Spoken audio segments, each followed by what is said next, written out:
हाय hello नमस्ते. Welcome to Filmy दर्पण.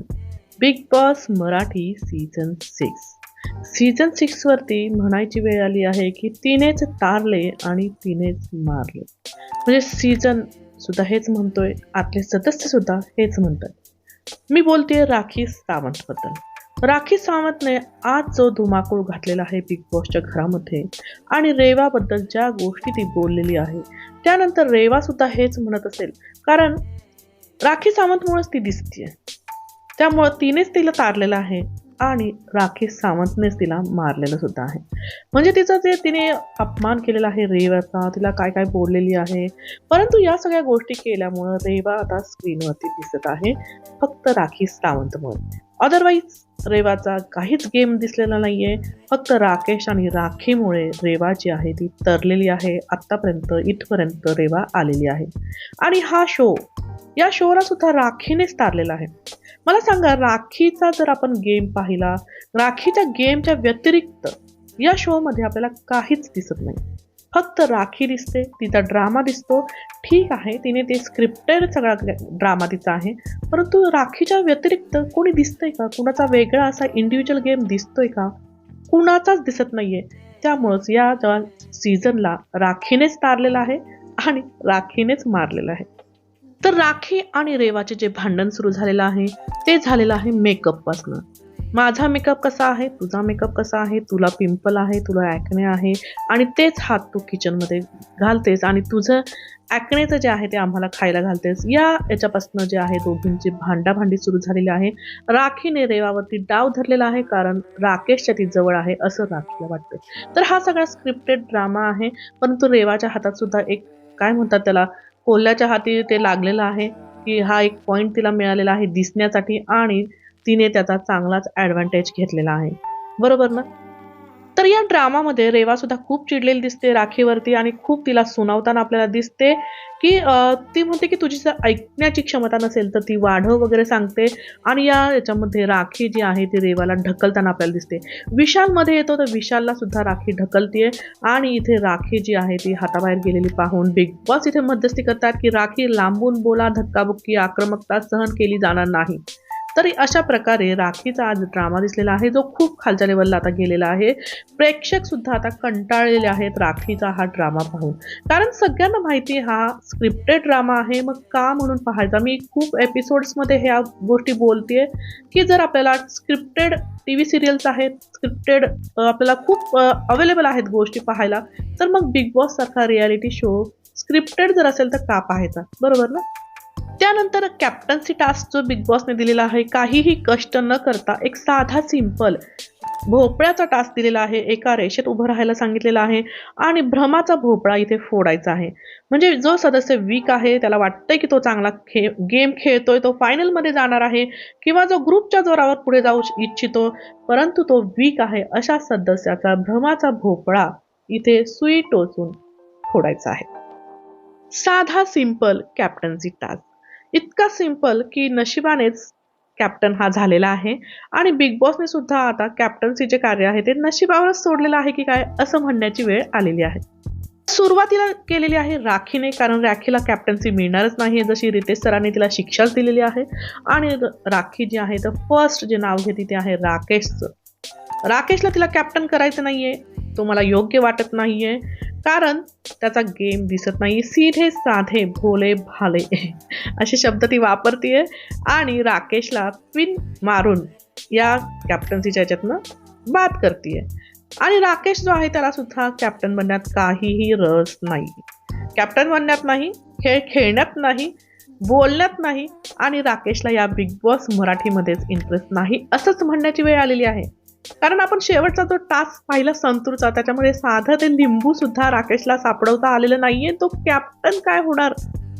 कोण बनवणार त्याला कॅप्टन जर त्याला साधं लिंबू हातातलं त्या याच्यातनं काढता येत नाहीये, त्याच्या हाताला लागत नाहीये? म्हणजे ही खूप मोठी गोष्ट घडलेली आहे आज की जर तुम्ही विनर मध्ये जर राकेशला विनर बघताय राकेशमध्ये, परंतु तो टास्क कधीच खेळलेला नाहीये, तो कधीही कुठल्या इश्यूमध्ये एक स्ट्रॉंगली उभा राहिलेला नाहीये, राखीशिवाय राकेशचा कुठलाच गेम आपल्याला दिसलेला नाहीये. त्यामुळं आपण जर त्याच्यामध्ये विनर जर पाहत असो तर कुठल्या बेसिसवरती पाहतो हे कमेंट्समध्ये मला नक्की सांगा, जर तुम्ही राकेशचे फॅन असाल तर. त्यानंतर राकेश बात करतो अनुश्रीला. म्हणजे अनुश्रीचा गेम कधी अप होतो कधी डाऊन होतो असं त्याचं म्हणणं आहे. तिचं ओपिनियन सुद्धा डिफरंट होतात असं तो सांगतो. याच्यावरती ही अनुश्री जी आहे काहीच उत्तर देताना दिसत नाही. अनुश्री नाव घेते रेवाचं. रेवाचा गेम वीक वाटतो असं म्हणते, गेम आवडत नाही, दिसत नाही. आणि रेवा याच्यावरती प्रत्युत्तर देते की मला माहित नाही की काय करते, म्हणजे मी काय करते हे मला माहिती आहे. मी मुद्दा उचलून धरते, मी रूल्स रेग्युलेशन फॉलो करते, मी कपड्यांवरती बोलते मी कपडे फाडलेले त्याच्यावरती इश्यू करते, बरोबर ना. मी राखी बरोबर भांडते. तर असं हे रेवा करते. रेवाला आउट केलेलं आहे अनुश्रीने. रेवाने केलेलं आहे सागरला.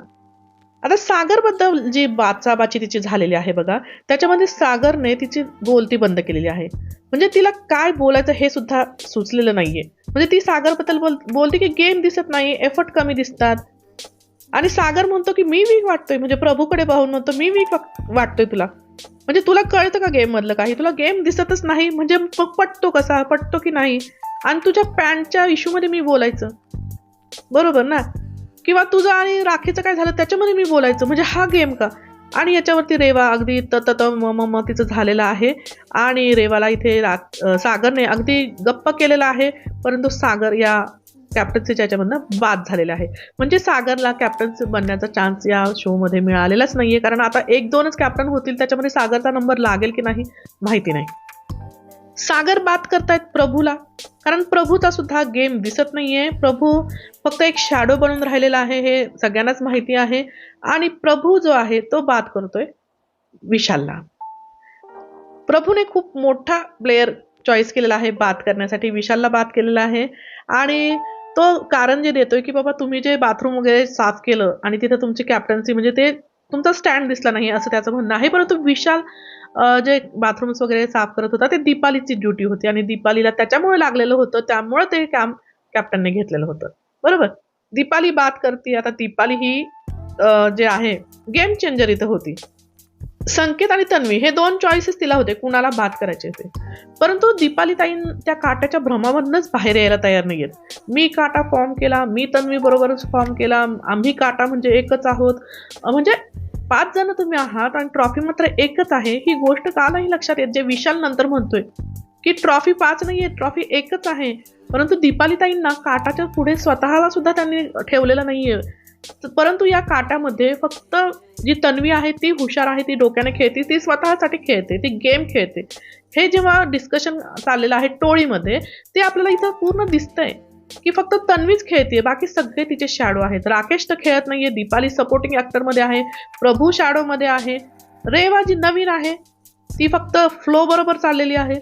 त्यामुळं काटा टीम मध्ये फक्त तन्वी आपल्याला दिसते जी गेम खेळते, जी स्वतःसाठी खेळते. इथे संकेत खूप समजावण्याचा प्रयत्न करतो की you have the chance to change the game, स्वतःची इंडिव्हिज्युअल गेम दाखवण्याचा तुम्हाला चान्स आहे असं तो सांगतो. परंतु तरीही दीपालीताईंना गेम कळत नाही. आपण बऱ्याच टास्कमध्ये पाहिलं दीपालीला गेम कळत नाही, त्या वेगळीच रिझन्स देत असतात. इथे सुद्धा त्यांनी वेगळीच रिझन दिलेली आहेत आणि इथे त्या संकेतला बात करतायत आणि त्यामुळं कॅप्टन झालेली आहे आपल्या तन्वी मॅडम. आणि त्यानंतर तन्वी मॅडमचं भाषण इथे सुरू झालेलं आहे की काटा ग्रुप आम्ही जन्माला घातलेला आहे आणि काटामधल्या प्रत्येक मेंबरमध्ये आम्ही आहोत. म्हणजे राकेशमध्ये तन्वी आहे, तन्वीमध्ये दीपाली आहे, दीपालीमध्ये प्रभू आहे, सगळ्यांमध्ये आम्ही आहोत, उरून राहिलेलो आहोत. असा हा आमचा काटा आहे. म्हणजे काटा म्हणजे ग्रुप नाही तर मला असं वाटतं काहीतरी एक वेगळंच हिरा किंवा एखादा प्रोडक्ट झालेला आहे की त्याचं इतकं छान तिने एक्सप्लेन केलेलं आहे. आणि दीपाली मॅडमचा गेम हा पहिल्यापासूनच वीक होता. आत्ता त्या 12व्या आठवड्यापर्यंत 11व्या आठवड्यापर्यंत पोहोचल्या त्या फक्त ग्रुपच्या सहाय्याने, नाहीतर त्यांचा इंडिव्हिज्युअल गेम हा कुठेच नाही किंवा त्यांनी कुठेच एक स्टँड कुठेच घेताना आपल्याला दीपालीताई दिसलेल्या नाहीयेत. आणि इथे संकेत आपल्याला बोलताना दिसतोय नंतर की डबक्यात आहेत ना, त्यांना तेच योग्य वाटतं. डबक्यातून बाहेर यायची संधी, म्हणजे खरं दीपालीला ती संधी होती परंतु ती संधी त्यांनी घेतलेली नाहीये. त्यानंतर अनुश्री सुद्धा म्हणते की दीपालीला चान्स होता पण तिने नाही घेतला तो चान्स. विशाल सुद्धा म्हणतो की त्यांना वाटतं की 5 जणांमध्ये ही ट्रॉफी त्यांना डिस्ट्रीब्यूट होणार आहे किंवा, तर तसं नाहीये, एकच ट्रॉफी आहे आणि त्याच्यासाठी प्रत्येकाने आता प्रयत्न करण्याची गरज आहे. परंतु काटामध्ये हे समजतच नाहीये. नंतर प्रभू रडताना दिसतोय की कॅप्टन्सीसाठी मला एकदा कॅप्टन बनायचं होतं, परंतु मी डायरेक्ट विनर बनणार आहे असं तो म्हणतोय. प्रभूला लास्ट टाइम खूप चान्स होता, बनू शकत होता प्रभू, परंतु त्याच्या टीमने त्याला सपोर्ट केलेला नाहीये. हे का नाही प्रभूने कुठं मेन्शन केलं, का नाही तन्वीला तो बोलला, बरोबर ना? आणि बाकीच्या लोकांकडनं का अपेक्षा करतोय की मला कॅप्टन बनवायचं म्हणून. नंतरच्या डिस्कशनमध्ये आपण पाहिलं की अनुश्री आणि संकेतमध्ये, तर अनुश्री म्हणते की मला तन्वीपेक्षा तू वीक वाटतो, म्हणजे मी तुला काढलं असतं असं अनुश्री स्पष्ट सांगते. आणि राकेश जो आहे तो जेव्हा अनुश्रीशी बोलायला येतो की बाबा अनुश्री सांगते की तू मला का म्हणजे हे केलं, तेव्हा तो सांगतो की मला तू संकेतपेक्षा वीक वाटते. आणि अनुश्री त्याला सांगते की मी आत्ताच सांगून आले संकेतला की संकेतला मला तू तन्वीपेक्षा वीक वाटतो. म्हणजे इथं आपल्याला अनुश्रीचा गेम दिसतोय. इथं अनुश्री बरोबर, परंतु ती जी बोलून दाखवते संकेतला, ती पुढे तिला अडचण निर्माण होईल असं मला वाटतं. त्यानंतर प्रभू सागरशी बोलतो की तुम्ही मला का काढलं, कॅप्टन मध्ये का काढलं. आणि प्रभू सागर त्याला समजवतोय की तू मला घराच्या बाहेर काढायला निघाला होता, नॉमिनेट केलं होतं, आणि तू मला का विचारतो की कॅप्टन्सी मधनं का काढलंय. आणि तो सांगतो की मला तुमचा स्वभाव आवडत नाही, तुम्ही ओरडता. म्हणजे प्रभूला सुद्धा कितपत गेम समजलाय, त्याला हाताला धरून इथपर्यंत आणलंय खरं, परंतु आता याच्यानंतर पाहूयात प्रभूचं काय होतंय. आणि अनुश्री आणि राकेशचं जे संभाषण आहे त्याच्यामध्ये अनुश्री त्याला सांगते की मला त्रास होत होता, जे 2 आठवडे तू डाऊन म्हणाला, मानसिक त्रास होत होता. आणि संकेत राकेश सांगतो की मला माहिती नव्हतं वगैरे. तर अनुश्री जी आहे ती सांगते की तन्वी ही माझी जागा खात नाही, परंतु संकेत माझी जागा खाऊ शकतो, म्हणून तिला तन्वी स्ट्रॉंग वाटते आणि तिने तन्वीला सपोर्ट केला असतं असं ती राकेशशी बोलते. आणि इथे राकेश सांगतो की मला विशाल जो आहे ना तो डिझर्विंग वाटत नाही असं म्हणतोय. म्हणजे राकेशला विशाल डिझर्विंग वाटत नाहीये, म्हणजे विशाल जो इतका गेम खेळतोय फर्स्ट डे पासून तो त्याला डिझर्विंग वाटत नाहीये, परंतु राकेशचा गेम दिसत नाहीये हे त्याला स्वतःला पण माहिती नाहीये. सागर इकडे आपल्या अनुश्रीशी बोलतात की बाबा ही रेवा आता डोक्यात जायला लागली, म्हणजे तिने जे काढले ना रोटी कपडा मकान वगैरे पॅन्टचं वगैरे काहीच संबंध नाही कशाचं. म्हणजे काय तुझा गेम काय, तू सांगतेस काय. बरोबर आहे, रेवाचा काय गेम आहे, आणि ती काय तिची पॅन्ट फाटली म्हणून बोलायचं का सगळ्यांनी, त्याचा इश्यू करायचा, कपड्यांचा इश्यू करायचा, कुणी कुठले कपडे घातले, त्या अनुश्रीने कपडे चेंज केले त्याचा पण इश्यू झाला. काय चाललंय घरामध्ये. त्यानंतर ड्युटीचं डिस्ट्रीब्युशन आपण पाहिलं, त्याच्यामध्ये जे आहे रेवा ती टॉयलेट आणि हे साफ करायला नकार देते की मी नाही करणार, आणि राखी पण नंतर म्हणते मी पण नाही करणार. म्हणजे त्यांना सगळ्यांना किचनमध्येच घुसायचं, लंच डिनर करायला, बाकीचे कामं करायला आहे, सागर आहे, प्रभू आहे. म्हणजे बघा ना, जिथे आपण दिसणार आहे तिथेच या लोकांना ड्युटी पण हवी आहे. तर असा हा राखीचा ड्रामा आपल्याला पाहायला मिळेल आजच्या एपिसोडमध्ये. राखी राखी आणि राखी, पूर्ण एपिसोडमध्ये पूर्ण सीझनमध्ये फक्त राखीच आहे, राखीनेच तारलेला आहे. आणि राखीलाच बघून आता लोक म्हणतात की हिनेच मारलेला आहे, कारण राखीला बघून आता लोक कंटाळलेले आहेत. हा तिचा ड्रामा आता बघवत नाही. तर काय म्हणायचे तुम्हाला याच्यावरती कमेंट्समध्ये नक्की सांगा. माझे व्हिडिओ जर आवडत असतील तर नक्की सबस्क्राईब करायला विसरू नका, लाईक करा, शेअर करा. नमस्कार, धन्यवाद.